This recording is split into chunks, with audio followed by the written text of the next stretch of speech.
Olá, este é o Field Drops, eu sou a Nathalie e vou falar um pouquinho sobre os métodos em filosofia, metodologia filosófica. A filosofia tem vários métodos para desenvolver um raciocínio. Um dos métodos mais conhecidos é o diálogo socrático. O diálogo socrático tem 4 etapas. A primeira etapa é o não saber socrático. Significa que você deve assumir uma atitude de conhecimento, suspender o juízo. Você não vai em busca do conhecimento com uma atitude arrogante, como se você já soubesse tudo o que tem para saber, porque assim você se fecha para o conhecimento. Então é um critério bastante importante, na verdade, para iniciar qualquer investigação, qualquer pesquisa ou qualquer debate, assumir uma atitude de conhecimento, que é o não saber socrático. É só sei que nada sei. A segunda etapa do diálogo socrático é a etapa da ironia. Ironia que não tem um sentido negativo.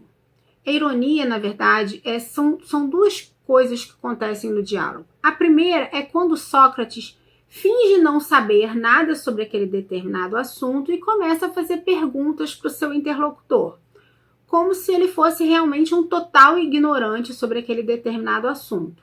E a outra face da ironia é quando Sócrates elogia o seu interlocutor, encorajando esse interlocutor a dizer tudo o que ele sabe, tudo o que ele pensa sobre aquele determinado assunto. Então, essa é a etapa da ironia. A terceira etapa é a refutação. É quando Sócrates vai limpando o argumento de todos aqueles conceitos que são confusos, imprecisos, ambíguos, daquelas conclusões que não são conclusões válidas, não são conclusões satisfatórias, conclusões que não derivam necessariamente daquelas premissas assumidas, que levam a resultados inesperados.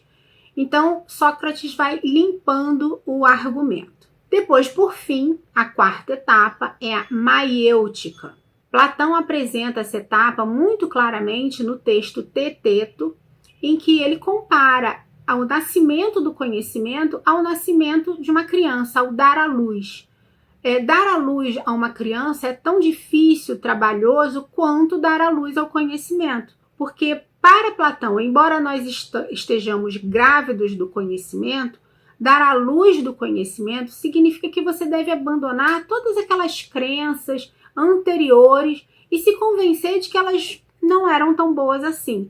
Se convencer da sua falsidade ou da sua contradição. E isso é um processo difícil, é um processo dolorido que nem todos estão dispostos a fazer. Uma outra característica do diálogo socrático é que ele tem uma finalidade. Platão, quando apresenta o diálogo socrático em todos os seus diálogos, ele tem um objetivo. Ele quer chegar a um conceito, quer chegar a uma definição, ele quer chegar a um termo, ele quer chegar à verdade sobre aquele determinado assunto. Então, essa é a finalidade do diálogo socrático, chegar à verdade, chegar até um conceito sobre aquele determinado assunto. Depois, o diálogo vai assumir outras feições ao longo da história da filosofia. Também pode se chamar o diálogo socrático de dialética, e dialética assume uma série de outras compreensões ao longo da história da filosofia, como, por exemplo, a dialética hegeliana. Então, vou apresentar a dialética hegeliana num outro vídeo. Este é o Field Drops, falando sobre diálogo socrático, metodologia filosófica. Se você gosta de filosofia, se inscreva no canal, ative as notificações e nos siga nas redes sociais.